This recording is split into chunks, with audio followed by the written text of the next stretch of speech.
StraighTAllDay.com. You're now tuned into the show where you learn the discipline to show up day after day to do the work, the confidence to put yourself out there boldly and authentically, and the mental toughness to continue showing up, doing the work, putting yourself out there, even when the success you've expected to achieve has yet to be achieved. And on top of all this, you get a huge dose of personal initiative. That is the go-getter energy that moves any one of us, including yourself, to go and make things happen instead of waiting for things to happen. And then we put all this together into a series of frameworks, approaches, insights, strategies, and techniques all underneath the umbrella of one unified philosophy that is called Work on Your Game.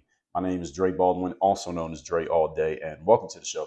And today's topic is using what already works, or it's actually more of a directive: use what already works. So before we get into this, I remind you all of two things: daily motivation, Monday motivation text messages. When we start sending those again, guaranteed to have you focused, sharp, and on point to start your day or your week, respectively.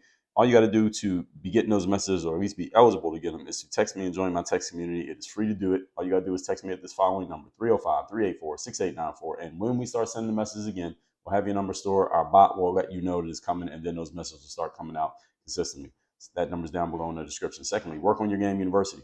That's a place where I do all my coaching. If you would like to have me as your direct coach, we're looking for top 1% performers, not knick-knack people, not people who are not serious about your goals. If you're not serious about creating success, this is not for you. You can continue to listen to the show, watch my social media, watch my YouTube videos, all of that. But if you're not serious about success, this is not for you. But if you are, I'm talking to only a few of you here. Go to workonyourgameuniversity.com. That link is also down below in the description. That's where you can find out more about what we're doing, how we're doing it, who we want to help, and you can find out how to get involved. And you can just click a button right there, schedule a time, get on a call with us, and we can take it from there. Again, workonyourgameuniversity.com. That out the way, let's get into the topic here today, which is, again, use what already works. And again, this is a thing I'm beseeching you to do. This is a directive. This is not just an idea. So this episode is all about using the tools, resources, knowledges, and processes that we know will produce a result, rather than trying to figure out, or trying to feel your way through, or feeling as if you need to reinvent the wheel every time you're facing a new challenge.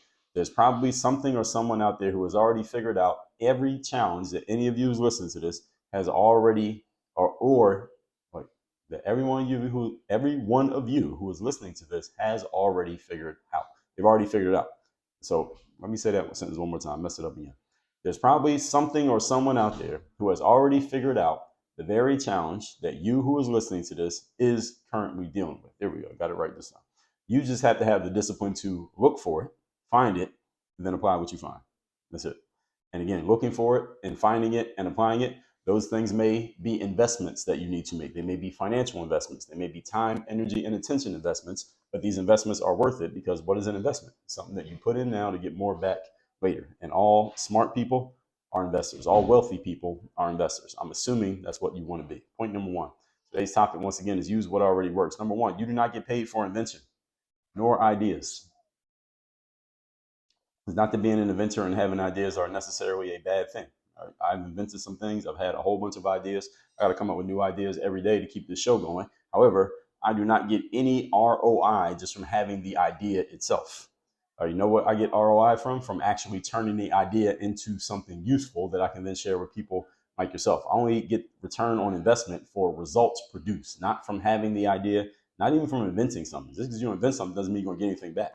There's a whole bunch of things that have been invented that have been completely worthless in terms of returns, like measurable returns. They've been completely useless.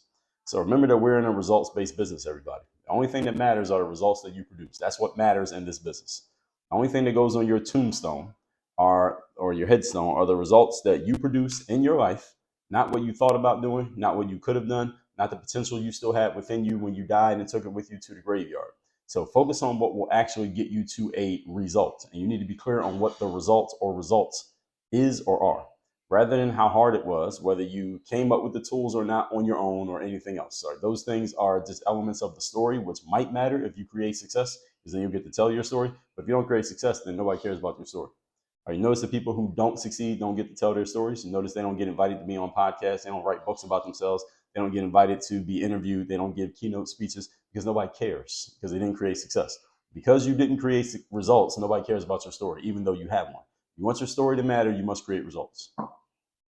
Everybody got it? Should I say that one again? Let me write that one down, because that was actually a good one. I'm going to write that down. Don't anybody try to steal that. I'm going to use that. Let me find my notes here because I keep documents where I write this stuff down. Whenever I say something really good, sometimes I got to listen back to my own show to get it, but sometimes I say it right on the spot. So let me say it again, if you want your story to matter, you have to create results, period. That's just the way that it works. All right. That is the way that it works in life. That's the way that it works in every space. That's the way it works in every industry. You may consider this to be harsh. Good. You should consider it to be harsh because so is life. It's harsh.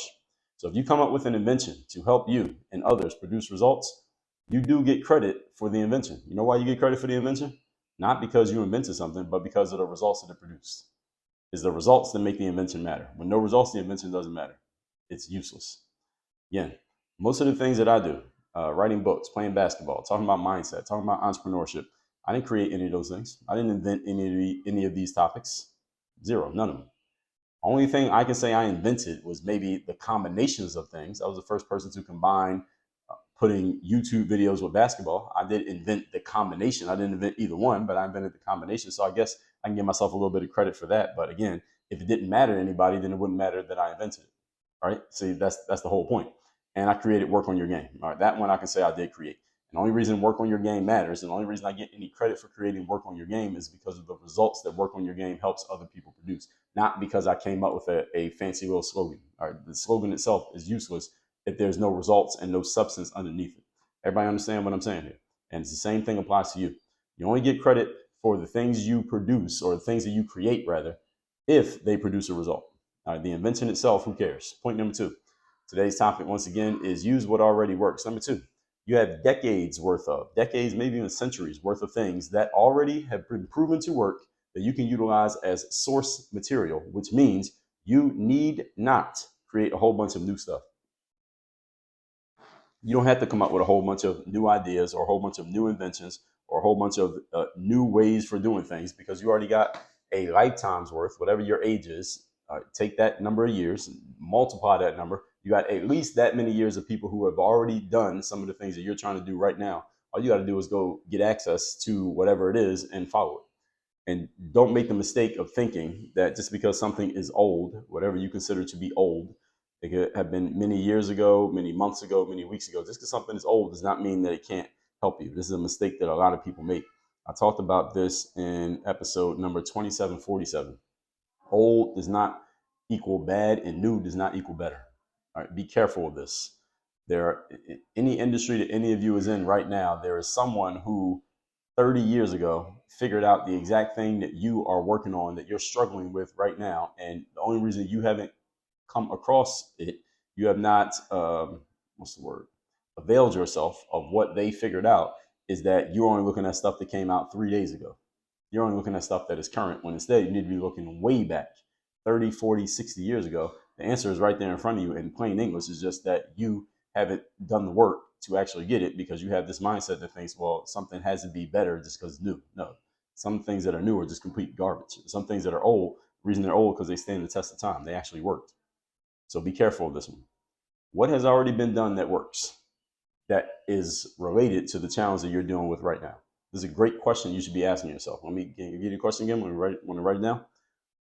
Related to the current challenge that I have, what has already been done and tried that has already been proven to work? That's the question. Start asking yourself that question, because I guarantee you there is an answer. All right, there's no question without an answer. Next time you buckle down to deal with the challenge that you have currently in your lap, ask yourself a better question. What has already been proven to fix this issue? Who has already solved this problem? How they solve it? What would someone who has already advanced past your current position, what would they do to address the issue that you have in front of you? Another good question. How much of your resources are you putting towards applying the answers that you get to these questions? See, once you get the answers to the question, that's one step. The next step is, are you actually going to do anything with it? You can see, in my line of work, and I work with a lot of different people. I talk to a lot of different people from all different levels, all different backgrounds every day. And one of the interesting things that I find is that even when people have the right information and the right insight that would help them solve their problem, the next challenge, the next hump that they have to get over is actually using the information. Just because you have it doesn't mean you're going to do anything with it. And a lot of people take information for granted because it is so accessible these days that they say, all right, I got the information, I just need to do it. Now, often I hear somebody say, I just need to. How many of you listen to this right now are in the I just need to stage of your life or your business? I would say at least 80% of you. Based on the numbers of the people that I talk to every day, I'd say 80% of you are at the I just need to stage. You know what you need to do, you have access to it, or allegedly, at least you think you know what you need to do. You have access to it, at least you believe you do, but you haven't done shit with it. And you're just telling yourself, well, I just need to. Well, we know you just need to. That's the problem. See, that's not the solution, that's the problem. And then many people just keep telling themselves that. And before you know it, 2, 3, 10 years have gone by and they're still in the same position saying the same thing, to the point that they don't even want to talk about it anymore, because they realize that the more they say it, the more stupid you look, because you already had access to the stuff that you believe would work, but we don't really know because you never did anything. And this is the tragedy. This is the tragedy of life, what I just described right there.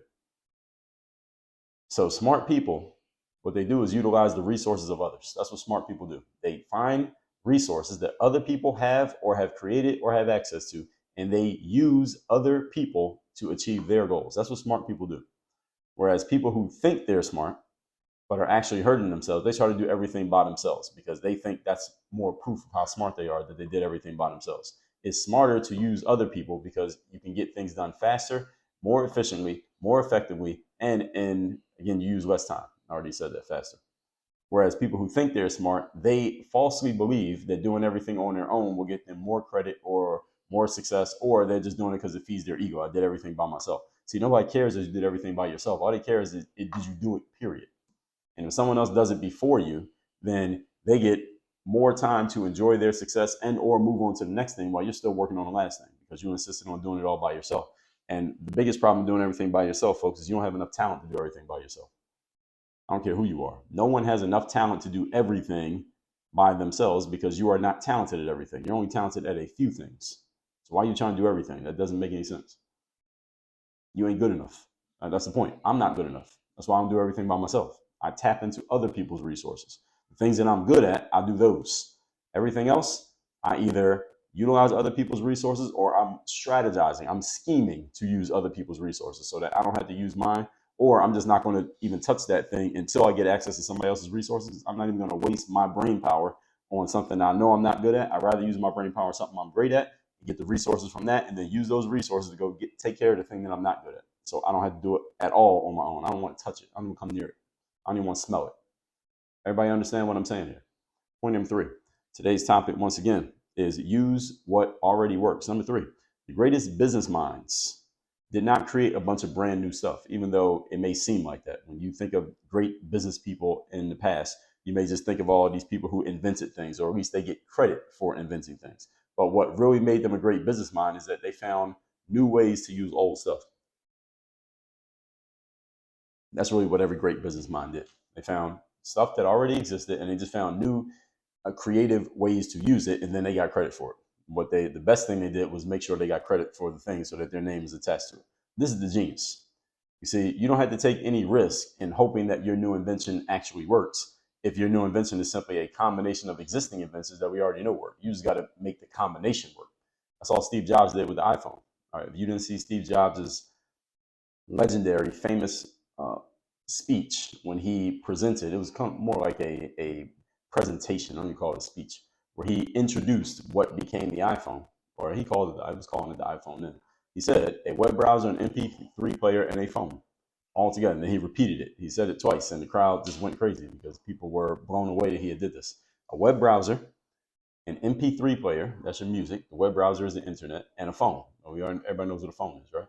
I'm going to put all those on one device, and he pulled it out of his pocket and said, this is the iPhone.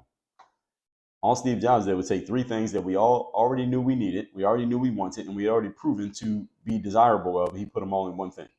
That was his invention. Now, was that technically an invention? Yes. But it was a combination of 3 things we already knew about. It's not like he was creating some brand new, he wasn't showing you some brand new concept that you had not already accepted. Everybody follow me here? So your new invention, again, a combination of existing inventions that we already know work. So there's very little chance that you'll fail. See, when you create something brand new, you run the risk of the brand new thing not being accepted. I don't know, when I say brand new, I mean really brand new, like to the point that you have to educate the world as to why they should care about this thing. Is a chance that it may not be accepted, because human beings are creatures of habit, and we tend to reject things that are new and push us out of our comfort zone. Things that maybe don't quite work the way we want them to, Maybe there's some bugs in your system that you have to work out because you haven't mastered it yet. Maybe the world is simply not ready for your thing.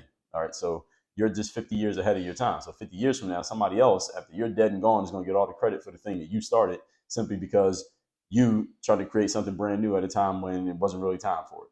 All right. As the saying goes, pioneers usually return home with a bunch of arrows sticking out of their backs. In other words, when you're a pioneer doing something new, people are usually not ready for it because people, again, don't like change, and they will kill you because you're introducing something new. But if you're the person who comes after the person who introduced a new thing, now the world is used to it. Now you get all the credit. This is what happens. This is what happens to every pioneer. Notice any person who comes out and they're like the brand new person coming with a certain angle and a certain approach to a certain thing, they get attacked the worst. And then the wave of people who come after them, they get all this credit, and they're accepted. They're widely accepted. So you could be the pioneer if you want to, as long as you're willing to take those arrows in the back and understand you may not survive those arrows. All right, arrows can kill. So you won't be around to get any credit if you take all those arrows. You don't want to be that person, I don't think. So use what already exists and be smart in your thievery. All right, and again, you're thieving from things that already exist, not intellectual property stealing. With all that said, let's recap today's class, which is use what already works. This episode is about using the tools, resources, knowledge, and processes that we know will produce a result rather than trying or feeling as if you need to reinvent the wheel every time you're facing a challenge. This stuff is already out there. You just got to find it, use it, and apply it. Number one, you do not get paid for invention or ideas, only for results. Remember, we are in a results-based business. Your inventions and your ideas only matter when they produce results. If they don't, then nobody cares that you had them. Number two, you have decades of things that work to use as source material. Do not only limit yourself to things that are current and new. Look back into the past for anything related to what you're working on that might help solve your problem. The answer is already out there. You just need to do the work to get it. You may need to exchange the resources to get access to it, and then you have to actually do the work and apply it. Hard things for people to do. Number three, the greatest business minds did not create a bunch of brand new stuff. They found stuff that already worked and just made new combinations of them or new presentations of them, and that's what gets it treated as new. A lot of the things that you hear about or read about today that you may think are new are not actually new. They already existed. It's just people put a new spin on it, put a new word on it, called it something else, and they present it to a bunch of people who are too ignorant to know that that thing ain't new, and they think that it's new because they just don't know what they don't know. So playing on people's ignorance is another way to get credit for inventing something that you didn't actually invent. Different conversation for a different day. But with all that out the way, make sure you text me, see you're in my community. My number's down below in the description. And workonyourgameuniversity.com if you want to work with me directly. If you're a top 2% performer, if you are not top 2%, this is not for you. Just listen to the show. But if you're a top 2% performer, go to workonyourgameuniversity.com. You're the people we want to work with next. Work on your game. Dre, all